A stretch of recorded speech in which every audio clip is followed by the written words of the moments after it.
Emotional algebra, where the heart meets the math. What is integral is derivative as you figure out your path. Power plus emotions equals more than you can see. Listening to the wisdom of our host, Dr. E. Emotional Algebra with Dr. E. Welcome to Emotional Algebra with Dr. E. Emotional Algebra is a podcast that helps listeners to understand the subtle calculations people make every day in their relationships with others. It's a podcast to help us all become better people through understanding the different variables that drive our behaviors. I'm your co-host, Andrew Tavani. And I'm Dr. E. Dr. E, we are back for another episode, and we are back with another guest. I've really been enjoying the guests we've been having on. I feel like they add a great dimension. We've been getting, in like our last episode, we actually got some great wisdom, and guests are really opening up and sharing in a very real and honest way. And Absolutely. And that's kind of what our goal always was, to create as a place where people felt safe to explore some things that can feel kind of difficult, maybe a little scary. Maybe, again, if we go back to those hierarchical views we grew up in, somewhere within us is still that editor that still wants us to look as good and strong and right as possible, because we have that fear of looking bad and or wrong and or weak. And so much of what we're trying to teach through equity is that's all about perception.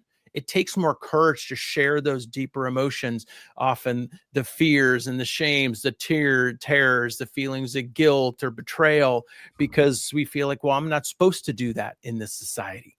And that's what we really want to work on changing, and hopefully working on changing that culture through what we're talking about here in the show. that's right. And for today's episode, we are actually revisiting a topic we hit on a few episodes ago. It is a rather weighty topic. And so our guest today is Laura DeKraker Lang-Ree, who is an author. But I think even more than that, she's a mom.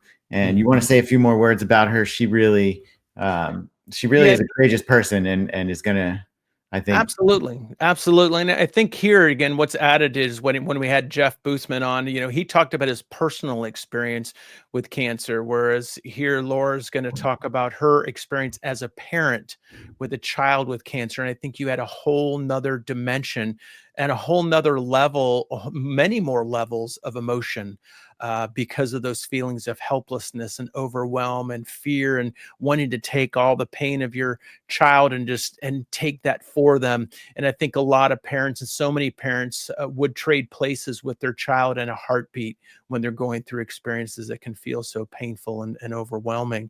Whereas I think what she's done with it, as we'll see through her book, is really, as I say so many times, she's made medicine from suffering, and she works to make sure that other parents have a guidebook, have a roadmap to navigating these experiences, not just through cancer, but also with other life experiences where it's important to know how to advocate for your kids and their needs. That's right. And like you said, it is a different perspective than we had on that last episode. So right, let's bring her in here. Let's welcome to the studio Laura DeKraker Lang-Ree. Welcome to Emotional Algebra with Dr. E. So nice to have you here today. Thanks for having me. Well, I appreciate you being here and being willing to talk about this. Again, it's a difficult topic, and one of the things we mentioned before the show is, in our pre-talk, is you mentioned you have a number of years between your daughter's experience with cancer and where it is now. So, if you could kind of fill our viewers in, and maybe on how long it's been since then, and what inspired you to start sharing this message, would be a great place to start. Oh, absolutely. Well, I think people like to know, I know I did when we were in the trenches of childhood cancer. My child is a survivor. She's a grown woman now, 30 years old, working in health tech in San Francisco, and married. And so she's doing great. So let's start with that. That's the most important part of this entire conversation. That is, and it's something to be thankful for. So we're glad. We started our journey when she was a little 3-year-old, just bopping around, high energy kid. And suddenly she just didn't seem right. Nothing particular happened. She didn't have anything more than a cold that I took her to the doctor a couple of times. And then the lethargy really started to bother me because it just wasn't her vibe. So one night I asked her, "Where does it hurt, honey?" And she did this over her body. She ran a hand over her whole body and said, "Everywhere, mama." And I still to this day will get chills about that. Like, oh crap, something's up. So both my husband and I went to the pediatrician the next day, and I insisted on a blood draw where they found that afternoon that indeed she had childhood cancer. And that moment that we both heard those words, our entire life turned upside down. Right, right. So at that time that she just kind of waved her hand, were there any feelings in that time or shortly after you said, I should have seen something sooner? You had that kind of that feeling of guilt and or feeling like you failed your daughter in that experience? No, actually, when I reflect back, I can see now that the advocate that I became started then, because I was the one that brought her in a couple times and said, "Is she okay?" And the doctor would say, "She has a cold." So it took me as the mom, which is a big lesson for all parents and caregivers out there, to say, this is my person and something's not right. So I just didn't realize then that I was becoming the advocate my kid and myself would need in life. Right. It's so hard, I imagine, to do that. You're a young mother at that point. Is this your firstborn child we're talking about as well? Yeah. So just having even the courage to speak up, even just the fortitude and the vision to not just take the doctor at his or her word. Yes, exactly. Yeah. And so where do you think that came from for you? Is that sort of like maternal instinct kicking into overdrive, or I think it's part and parcel, and I think a little bit of it is who I am as a human, and a little bit of it is mama instinct, papa instinct that we all have if we have children, that sort of needing to stand up for ourselves. But you're right, in the medical community, it is not common for us, even as adults, to question anything that comes up medically. We feel shame, we don't feel smart enough, we don't feel it's our right. There's a lot of feelings around that. And it's a little, I think when our kids are involved, perhaps some of us get a little feistier, and that's certainly what has happened. And I had some pretty pivotal moments early on where I realized, wow, okay, my kid has an 80 to 85% chance of survival. That's not enough. That's not good enough. And I distinctly remember when our doctor said that to us and where he was standing, and I kind of went cold, because I think if an adult told me now, look, I've got this cancer, but I do have an 85% chance of survival, I would think, okay, that sounds great. But when it's your child, that's a 20% chance of dying. So he also then threw in, and by the way, she'll never do math or science. And that at that moment just made me furious, because I thought, really, this disease is going to potentially take her life. And now you're telling me she's not who she might be intended to be in life. And that became a piece of the advocacy and a piece of the rage that I felt back then that propelled me forward. You know, it's interesting you mentioned the word rage, because I say the purpose of rage is it lets us know when we feel our integrity feels threatened, and or we feel in fear of our life, and or those we are caring for or feel responsible for, we feel those same things. And I think just like you're talking about, when it comes to somebody who is an extension of us, our child comes from us, and we are there to protect them and foster their way through the world. You know, there's a couple issues also that you talk about is often the hierarchical power that many parents give physicians and doctors and professionals, that they must know more than me. Whereas you took that and you said, no, there's something more. I am not going to submit to what you're telling me. So at one level, I would want physicians who are listening to this to be very careful of what you tell your patients, the parents and caretakers of your patients. And even if your daughter was in the room at that time that this was said, I don't know, where, if you discuss this on the side, but sometimes those things that the patient hears can steer their whole prognosis and their whole outcome, so that you became her, or you became the person that I got you, and we are going to be an exception to this. We are going to do what we need to do to get you through this, because you're not a victim of this and you're not a victim to this. We are a participant together on this journey. And that's kind of one thing that I hear in in between the lines is how you took this approach with her, which I think is absolutely empowering. Yeah, I mean, you're talking about two different areas that are so compelling to me. And the one that I like to teach parents about, well, let me back up a second because it'll help listeners maybe see how I'm feeling about it. The end result that I came to learn is that oncologists are, and all medical professionals, I would presume, but I'm going to speak about oncology and children's oncology, they're rock stars. And they are busting themselves to save your child's life. But that is a full-time job for them. That 20%, that the rest of the survival potential, that is up to parents. The problem is no one tells parents, nor do they tell them what that 20% might be, including what you're saying, advocacy for your child, language for your child. So I entitled, it's a little spicy, my book is The Cancer Parent's Handbook, What Your Oncologist Doesn't Have Time to Tell You. But I don't mean that to be disrespectful to oncologists. It's literally the truth. They don't have time. And it was fascinating to go back 20 plus years later and collaborate with our medical team who completely agreed. We don't have time, but we need parents to be that advocate, but we don't even have time to say that out loud to them. And the second piece of it is that I found so fascinating, and I'm an educator by trade, so I see this in the classroom. Language matters. And if you're asking your child to buck up and survive 3 years of daily chemotherapy, 2,000 shots and pokes, which was a standard protocol and still is for her particular cancer, that's a big ask. So if the language you use in the language that the medical team uses, your friends use, you use, needs to be empowered.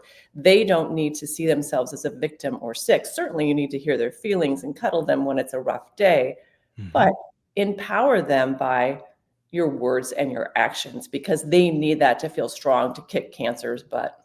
And one thing I talked about with Jeff Boosman, who was, he had been through lymphoma. He had a 4% chance of recovery from his, and he's like, I am not going to be the 96. I'm going to be one of those 4s. The approach he took too. So attitude is everything. And I brought up Norman Cousins in his book he wrote, I think this was back in the 70s, about how he laughed his way through recovery from his experience with cancer. So in that, I think we want to really look at that approach. But what I talked to Jeff about is possibly helping him create videos that would be for patients that could be provided to oncologists. So in what you're doing, it would be great if you could provide some short content that could be referred to, that you're saying, hey parent, this is what I went through. These are the feelings I went through. These are the ways that you advocate to be, collateral support information to your book. But also can really help parents from the get-go just be able to hear from somebody who's been through it in what you did to really help support your child, yourself, and all that. I agree. And now that the book has just launched, that's my next big passion, is getting on the speaker series, not only with parents, but also with oncologists too. So I'm currently working with Stanford, which is where she was treated, coincidentally. And I hope to be part of their curriculum to work with new doctors to have a session about parent collaboration, parent advocacy, and how you develop that safe place, that relationship with your families or your patient, because they don't have that in medical school. They're really busy learning about the medicine, but that's a key, that's an integral part. And I couldn't agree more. Regardless of outcome, attitude really is everything. Well, and I think what you're bringing attention to there is the idea that they have to focus on the medical stuff. Well, the emotional stuff is the medical stuff. The emotional stuff affects the neurochemistry, attitudes is, and all. So I think that they feel there's so much on that part of the hard science. The soft science, as people might look at psychology, is to me almost more critical, because we're finding out more and more and more about how people have dealt with emotions as children and through trauma and things that have happened throughout that are almost predictive of people who may develop cancers. Yeah, absolutely. So I think, again, bringing that in, and I'm going to put more pressure on medical schools and oncologists and people who treat cancer and other even more long-term diagnostic issues to really see the value and importance of emotional algebra and of our development of how we look at emotions and what we do with them energetically, physically, physiologically. I had a pivotal experience that ties into that quite nicely. Very early on, we were invited to a cancer camp that was magnificent. It was a place with doctors and nurses who literally volunteered their time to run this camp. And then what I was most excited about is there was an emotional aspect to it for parents. So we could go off with the parent group and talk about stuff. And we were new to this, and we were really struggling to trying to figure out to find our way together as a couple, but also as individuals. And this was not a bereavement camp. This was a camp for kids who either had cancer or were in treatment. So we were in this room, and the bottom line was an hour and a half later, it was a puddle of tears. So we had people in there who were 3 months ahead of us, a year ahead of us, 5 years ahead of us, and even one person 10 years out. So treatment's done for 10 years. But they hadn't closed the door on cancer. So it was still an active part of their lives. And cancer is just one of those words that we all fear. We're all constantly like, ugh, cancer, is it going to be me or whoever I know? And you're constantly looking over your shoulder when you're dealing with it. So it's an active intention to have a different mindset. And my husband and I came out of that meeting like, damn, whatever the outcome may be, we cannot end up like that. And I don't know what the answer is, but it's not that. We have to figure out now how to create a new normal, which is one of my chapters in the book, for our family, because we're in a marathon. And most cancers are, not all, but most cancers are long. The treatments are long. Then you have the 5 years of waiting around, having your testing to make sure it's clear. It's a marathon. And how are you going to survive that and have any kind of life that's joyful unless you really craft it yourself with intention? And I'm not saying it's easy, because it's not. But it does change your life, because I didn't want to be the person, even during treatment, who was eaten alive by cancer. Not only could it take my child's life, but mine too, and my marriage.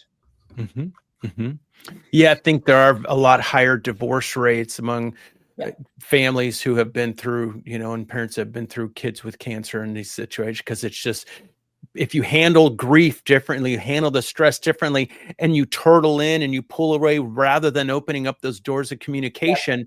So I know, just a side story, when my brother died when I was 8, my dad, I've told this before, but my dad cried for 30 seconds and then he apologized.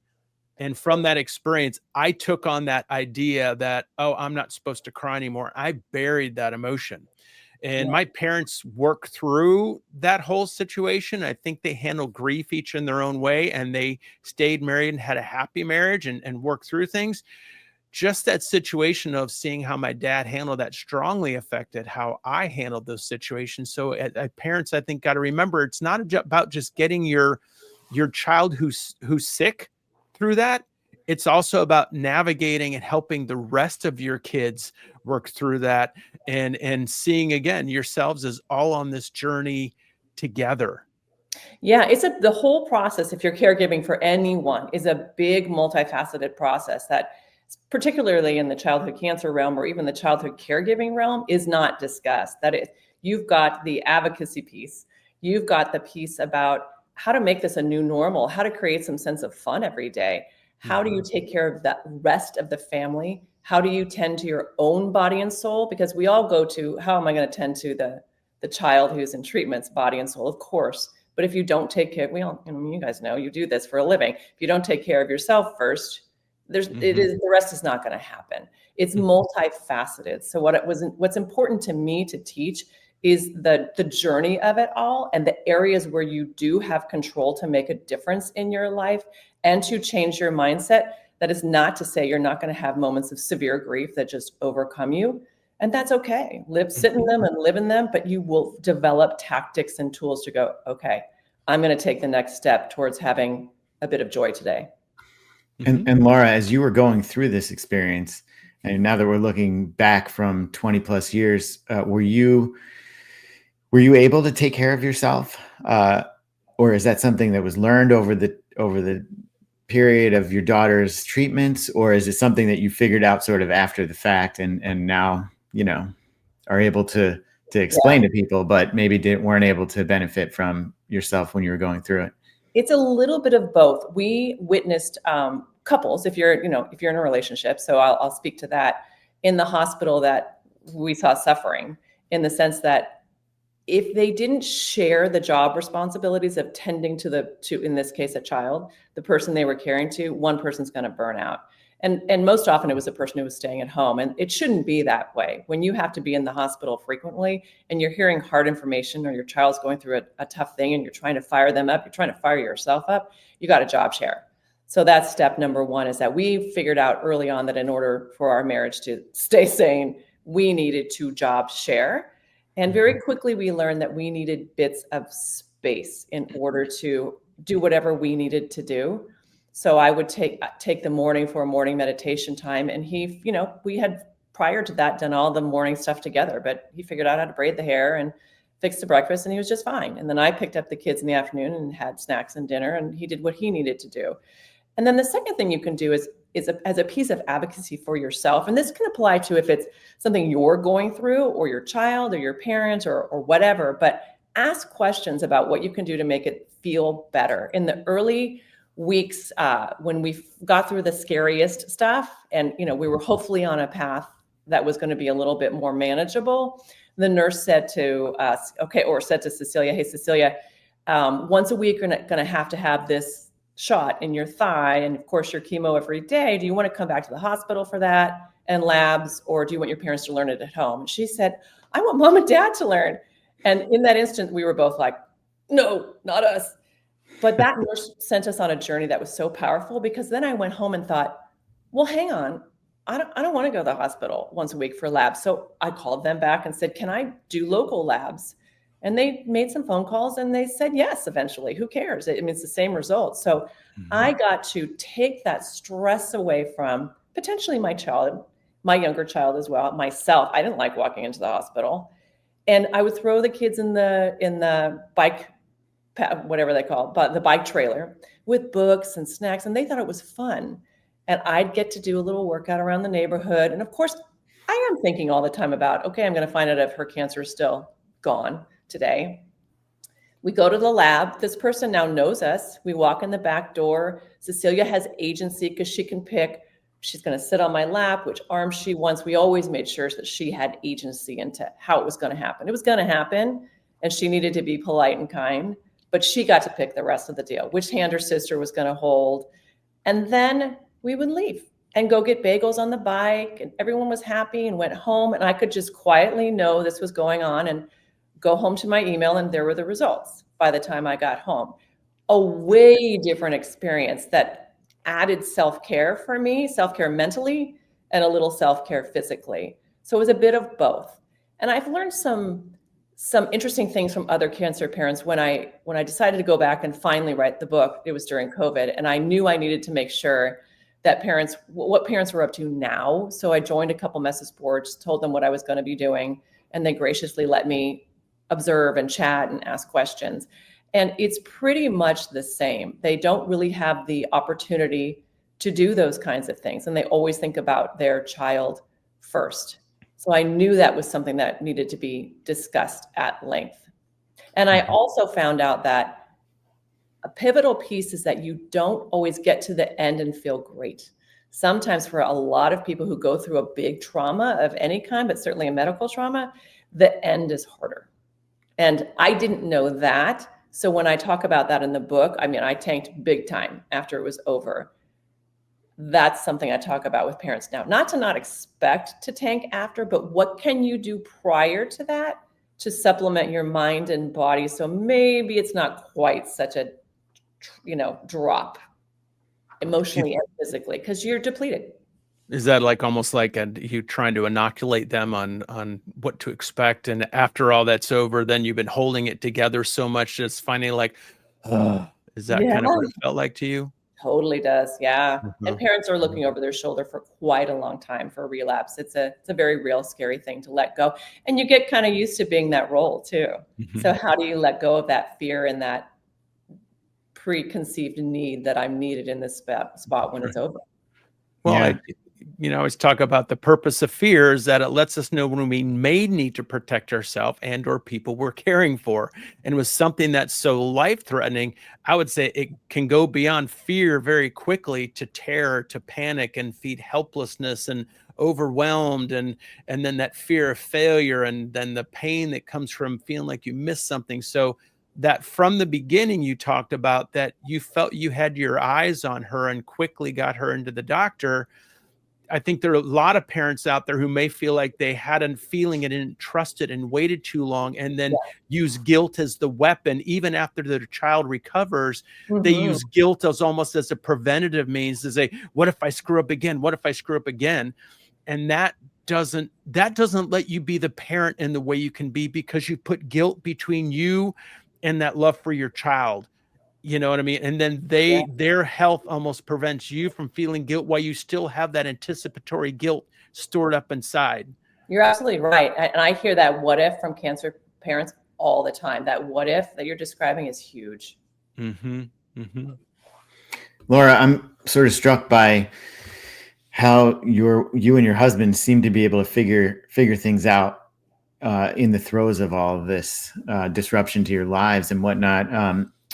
And you mentioned Cecilia's little sister. How was it trying to parent her and try to keep some semblance of normalcy for her, and make sure that she wasn't like a neglected child amid what her older sister was going through? Yeah, because they feel it in their little bodies. It doesn't matter that they're young. And that's something I try to teach parents, that just because your child is young, she was 15 months at the time, don't think they're not going to know, because they know. Even if it's just in their bodies, they perceive our body chemistry, the way, the tone, everything that's going on in their family. So that I'd say the first 2 weeks, and I think this is appropriate. We didn't know any better, first of all. We left her with, we were blessed. All 4 grandparents were in town. So we could, but we saw, and it broke our hearts that we would leave Maddie, and she's like, why is everyone leaving me? And she would cry, and she didn't want it. She wanted to be with her sis, and with us. And so once those couple of weeks passed, she really told us she wanted to be part of the situation. And it depends on what age your family is. But in this particular case, I did have the benefit of help. But what we realized is that she wanted in too. So either we started to tag team, and one of us would take on the hospital for the day, and one of us would get a dose of Maddie and her toddler magic. Or when we had hospital stays, we'd just go. She'd stay and she'd have a nice nap with her grandparents, but she needed to see her sister. It didn't matter that she had IVs everywhere and bags of biohazard all in the room. They just had a ball. They would run up and down the hallways together, and they'd sit in bed. And that just took the temperature down for Maddie at the time. I think there's going to always be repercussions for kids who live through something like that. They'll always be maybe a little more attentive, I think, in Maddie's case, or a little bit more aware of being alone. I think that's natural, but you have to have taken care of yourself enough when you're in the trauma of caregiving that you can look around at your other children and go, oh, okay, I got to take care of that too. Because if you're so locked in your fear and your panic and your anxiety, and the spiral doesn't end, you can't look past yourself and what's going on in your head, and you can't take care of anything else. And that's when the whole family suffers. Well, what I appreciate is the idea that you didn't shield your youngest from life, from what was going on. I mean, I think a lot of times parents get in that situation where they feel like they have to shield their kids from different life experiences, and they're already in it. As you said, energetically, they're sensing what's going on, and whether it's subtle behaviors, body language, I just think it comes down to kids are much more able to sense emotion intuitively, almost, because that's our first language. So even at that time, being able to sense what's going on, feeling a shift in the force, so to speak, but that you included her in that process, and she was a part of it, I think leads to a better prognosis for your daughters, their relationship together. Yes. For your youngest daughter and her empowerment to help somebody going through a struggle, your older daughter to realize that it's not like she was like ostracized from the family because there was something wrong. No, you all did a great job of working together as a team, and we went through this together, not she experienced it alone. So good job to you. Well, thank you. And I think a lot of it's language and the age of your kid, right? Mhm. So when she was in remission, and in this particular kind of cancer, you hope to hit remission at about month 1, and then you just have to beat it down for another 2.5 years. Mhm. But we never said, and we made sure her medical team and our friends didn't say, oh, you're sick. Because people say that a lot. Oh, honey, don't touch, because they don't have an immune system for 3 years. And that's the kind of stuff that can kill them, as some other thing like pneumonia or chickenpox. But to say, you're in treatment. And so even a little tiny kid like Maddie was, why, looking around really concerned. Her sister's got all this stuff in her. It's like, oh, she's just getting medicine to help. She's going to feel better. And it wasn't necessary for her to feel our trauma and our panic and fear. Because of course, as parents, you're constantly thinking the what ifs. You just have to figure out a method by which to not let them overrun you. Right. Let them have their say every once in a while and find a good place to cry. But your children don't need to see that. It does not do anything to empower them. They need to feel strong and feisty so that they can just kick it out. And Cecilia, we had a really great baby caregiver at the time named Joni.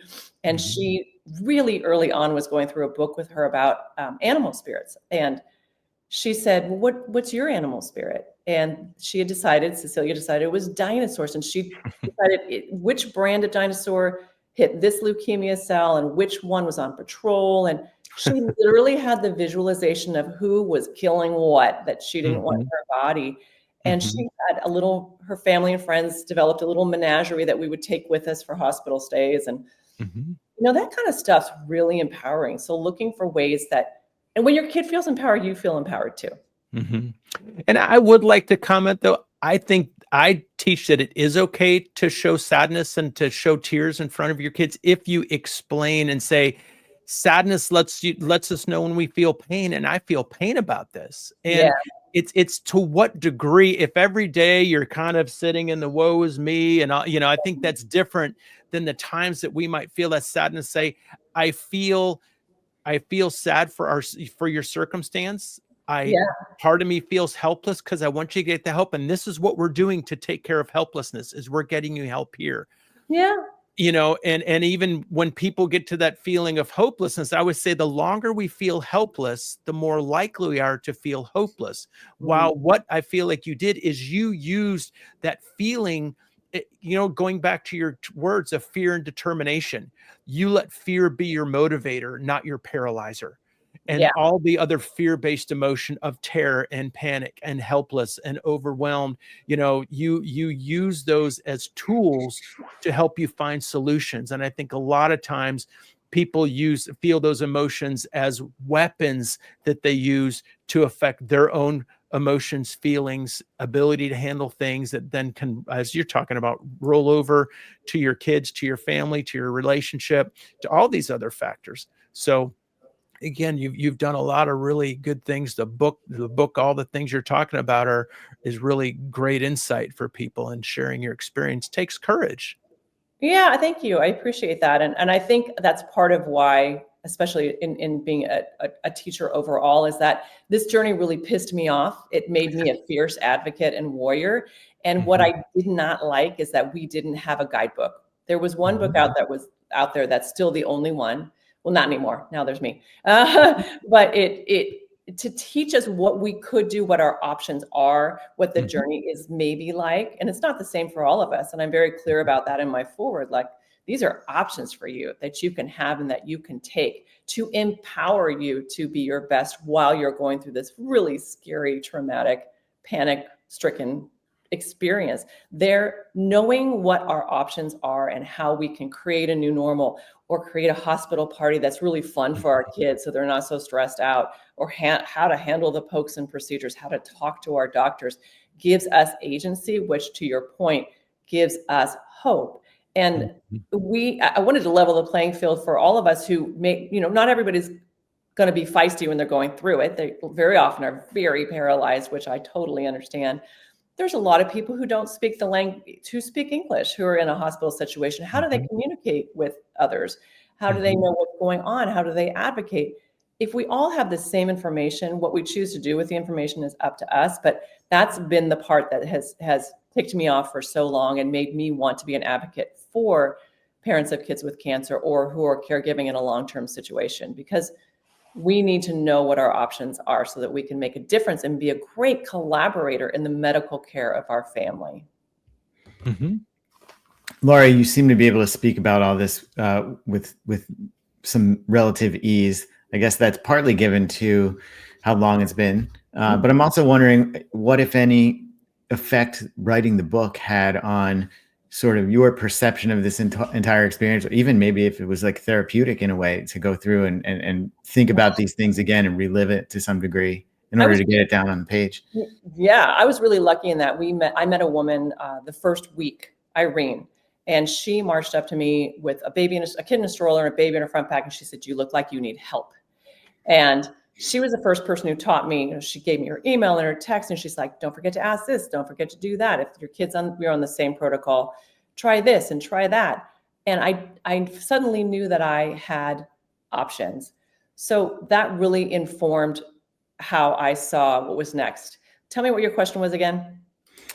I was just wondering about going back and sort of reflecting on everything in order to write the book, and how that may have just helped you personally sort of process this. Yeah, that process with Irene taught me that I needed to do the same for others. So I had these notes and experiences kept that I had shared too, and it flowed so easily. I think the most difficult part was writing Diagnosis Day. That still, I can't even reading it, doing the audiobook gave me chills for sure. I'm curious whether I need to go back to my own therapist or maybe do a little EMDR and sort of process, because it is big to relive something like that. That's been tucked away for a while. We've made it's a very common conversation in our family, but it's a chapter of our lives, not the whole book.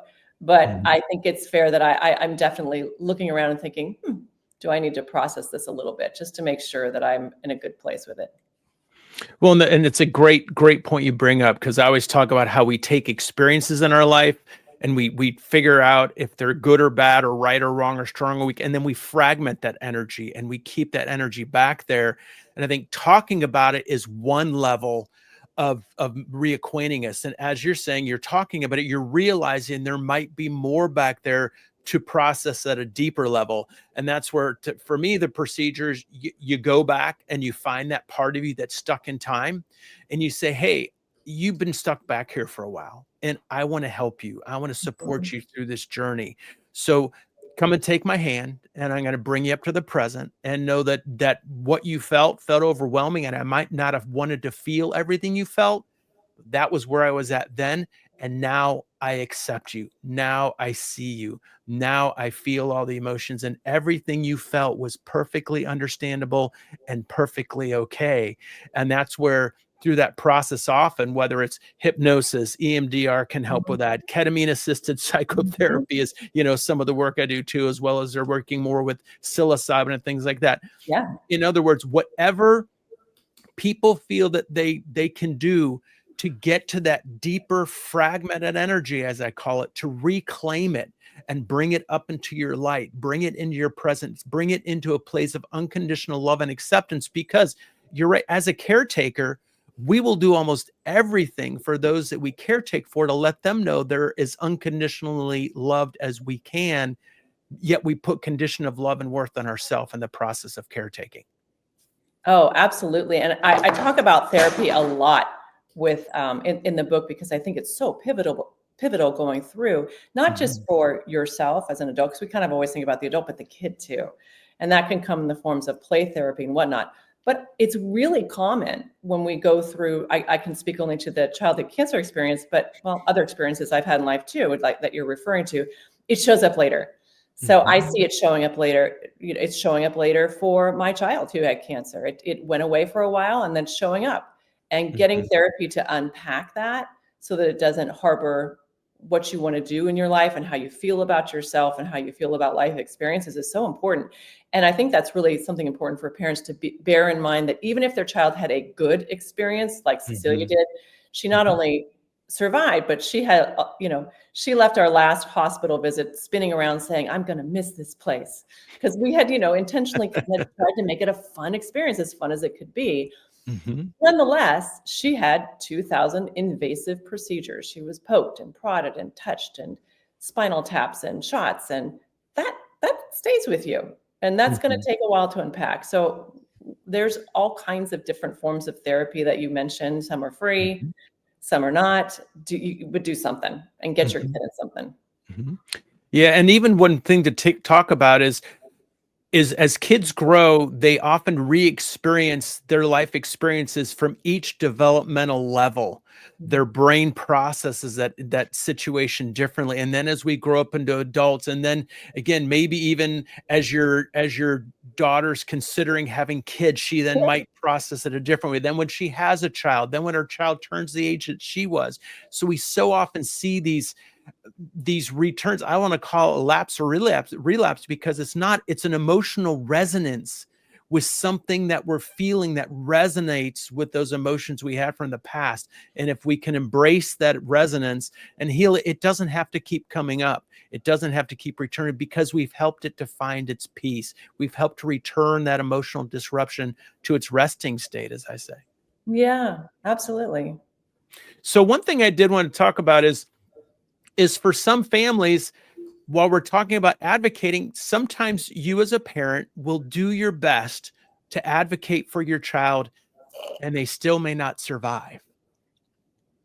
And that's the thing that each parent that goes through that, they want to look at their process and not feel like they failed. Mm. There was a story I read recently. It was almost coincidental. I felt like it was synchronistic to our talk today about a boy named Ian, who I think 2 or 3 years ago, he died of bone cancer, but he was diagnosed with bone cancer when he was 12. It was said that he had healed from, or he was recovered from it. And then 2 years later, it came back.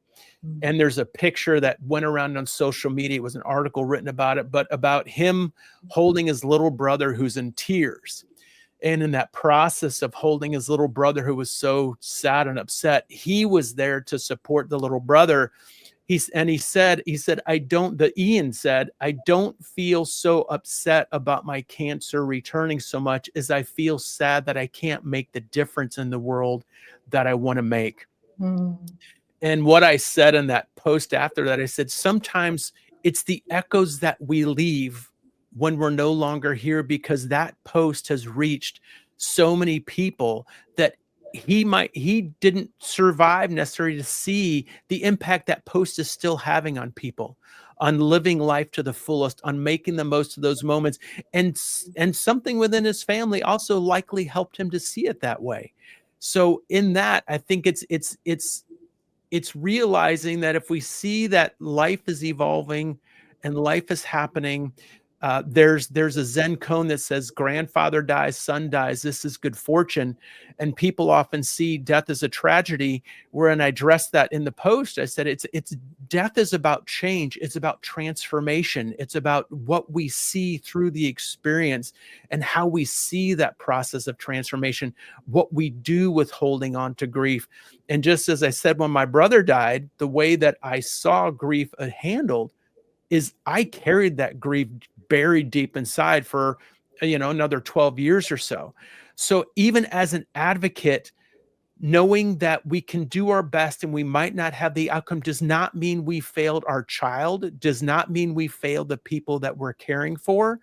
And so in that, yes, for those who are going through this process, whether you're advocating for your child with cancer, autism, other cognitive issues, other rare diseases, because I worked a bit with rare disease, is you have all these parents out there experiencing all these things and all these caretakers who can take so much on and carry that with them.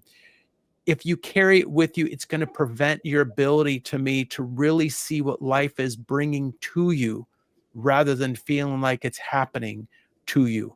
And I think that's a way to navigate through this. So I'd wonder, through your experiences, did you run into certain situations with parents whose kids didn't make it through some of those situations, some of that recovery? Yeah, we became really tight. I talked about Irene. Her son Luke was the same age as Cecilia, and they became fast friends, same cancer. And we had a little group of 6 of us that we collected along the way, and we would go to parties together and the parents would vent together. Sometimes we were in the hospital together.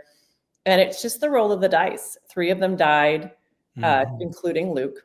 2 of them relapsed, repeated treatment, relapsed again, had bone marrow transplants, but just a plethora of side effects, brutal circumstances. But those 2 are still here. And then there's Cecilia's story. And that's why it was so important to me to include a chapter on bereavement, even though I didn't experience it in the book, because you have to honor those kids, A, and B, we all think about it. And C, you don't know what's going to happen, regardless of your child's status or any of us. None of us knows. And I wanted to share Irene's story because it was so beautiful in the choices that her and her husband, Phil, made for Luke, and how they opted to do different things, unconventional things, when they were told he didn't have wasn't going to have a full life. And they chose not to continue with the horrific chemotherapy. They were told he would die within weeks, and he lived a whole nother year. Wow. And had such a beautiful time with his brothers. And, we wouldn't think of doing that as parents very often. I was so inspired by their story and their love for Luke and the way that they helped usher him to his next adventure when he passed away is something for us to observe and uphold, and gives us options and gives us hope, because they did it in such a beautiful way.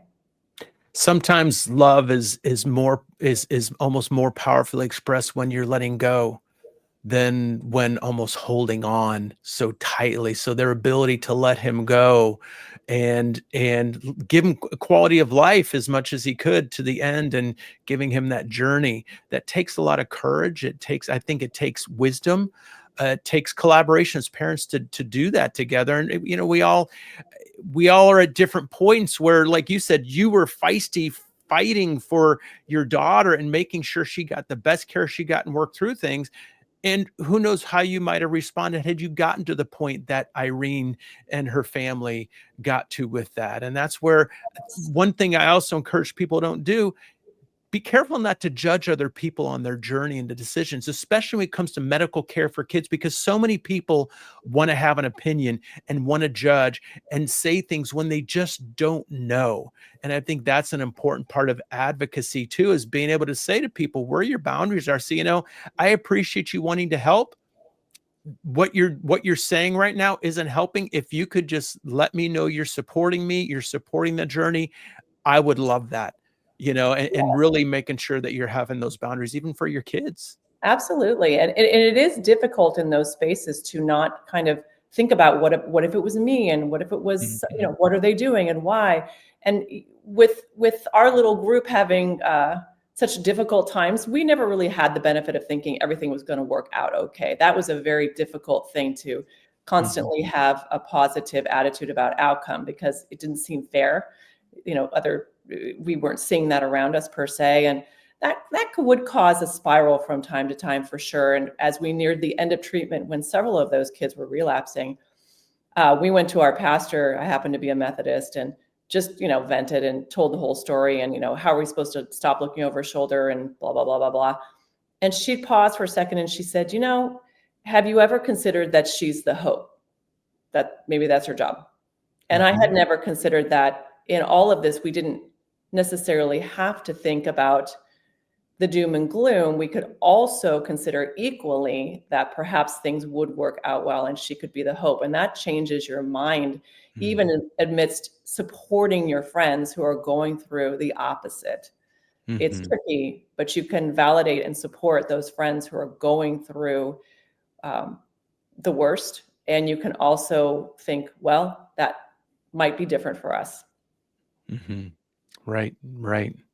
Well, you've had great insight, great experience. You've done a lot with it, and then the way that I think having that friend group also is great advice for parents to find a community, find a village. It's so important. I think that then in so many ways, I feel like we've lost communities in so many areas. So to find those communities and build those communities, I think is so critical to working through not just difficult challenges with medical issues, just in life in general. Is there a lot of people who feel really alone and really isolated in here? So what you're doing to advocate for others and to bring people together and educate, again, you're doing great things.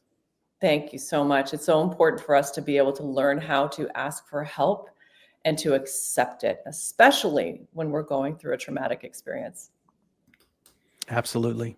Yeah, and it seems like that really is the objective of this book, is to be the help that maybe people can't ask for, or don't know to ask for, and so forth. Is that right? Absolutely. You nailed it. Yeah. And how has it been going so far? The book came out in February, right? I believe the first week of February. And how's it been going so far? I imagine you've been doing a lot of appearances and talking about many aspects of it. How's that been for you? Very joyful, a bit of a whirlwind, and I'm just excited to. I'm hell bent to get this into the hands of the 40,000 new cases of childhood and adolescent cancer a year, and the 400,000 new cases of child and adolescent cancer worldwide a year. Yeah. We need help. Yeah, and I think, as we talked about a little bit earlier on too, not just to the parents, but I feel like this book could be very good for the nurses, the oncologists, the other medical professionals working alongside, just for, like you said, they have that full-time job of the things they need to do, but it can't hurt to have this stuff at least in the back of their mind, maybe in an articulated way that they haven't thought about before. It gives them the window into the other side, into the life of the parents that they're helping. And there's entire chapters on friends and family and grandparents, because we often get paralyzed too when we have somebody who's really in it and we don't know how to respond. So I try to help them as well. Yeah, I can imagine. It's great that you're doing that. And just to mention the book again, The Cancer Parents Handbook, What Your Oncologist Doesn't Have the Time to Tell You, is the title of the book. You can go out and get it, I guess, anywhere books are available, right? Yeah. And you did an audio book too, you said. I did. It's done, and it's in production right now. Yeah. And how was that experience? You did all the reading yourself? Yeah, I loved it. It was great. Yeah. Interesting. Well, very good. Well, Laura, thanks for joining us today. It was really enlightening to hear you talk, and we appreciate you being candid about everything, and appreciate that what you've done with the book. And hopefully it's successful for you, and hopefully people find it helpful and it gets into the right hands. Absolutely. And you can find me on social media or at my website by the same title, Cancer Parents Handbook. Great. Well, thanks again. Again, you've done a beautiful thing here for a lot of people, and continuing to give back to the world. And I look forward to following you and hopefully keeping up with you as well. Thank you so much. It's been such a pleasure to talk to you guys. Yeah, and I should also say we're so glad that the outcome for you and your family was a good one and a positive one, and so happy to hear that your daughter's grown and is living what sounds like a full life. Absolutely, me too. That's so congrats on that. Yeah. Thank you. All right, thanks again for joining us. Appreciate it. Thank you. Thank you. Well, Dr. E. Yeah, another great one. You know, again, these are all wonderful discussions with people. And that's the thing is, you know, I think sometimes people get in those situations where, you know, when you do a podcast, you have to have this person on or that person on. And this is why I love to talk to people who have been through every day and are just out there living every day, because they bring their stories, and their stories have such importance, and they help us to realize we're not alone in this journey. We're all in this journey. And there are a lot of people out there who want to bring people together and who want to help support them in some of their darkest times. Yeah. And, you know, and to be their light along the way. Yeah, I feel like it can be very inspiring for people to hear a story like that. And the way Laura talked, like I told her, in the midst of what they were going through, I imagine a lot of fear, panic. We talked about like poise. Their family had amazing poise. I was just really taken back by that. Yeah. And it was, I think, probably very, very valuable for their daughter to have had parents that could think their way through this. And now she's obviously sharing this with everybody. So that's. Well, and even there, I think for people who might feel like they're falling apart or are falling apart in different ways, I think we all do things differently. Sometimes we have our temperament, we have our attachments, we have our socialization, we have all these factors that affect and influence the way that we respond to things, that just because in the beginning we might not have felt like we had the direction when our child started going through a difficult situation, and we didn't feel like we had the resources, and we might have felt like we messed up. Well, remember, failure tells us when it's time to learn. And don't beat yourself up. Don't carry guilt with you. It becomes the weapon that you use to really destroy yourself as a parent, the way you feel like you failed your child. So see that it's okay, and find these resources and learn from those things, grow in wisdom, and find, again, build your village, and don't go through these things alone. Even if you're a single parent, there's so many single parents, because we talked about the high rate of divorce that can happen around these situations. There's so many single parents who go through these things and they feel like they're alone. And it's so important to find the village and to make the connections, and know that it's okay to be you. It's okay to feel what you feel, and just make sure you're not feeling it and bearing it inside, and because that will also affect your ability to help yourself and help others and help your child through these situations. Very true, Dr. E. Good points. And again, I thought a very inspiring story, and hopefully people can find some inspiration and be helped by what Laura has shared in her book and here with us today. Absolutely. So as always, enjoy the journey, and the rest of you. Until next time. Of our host, Dr. E.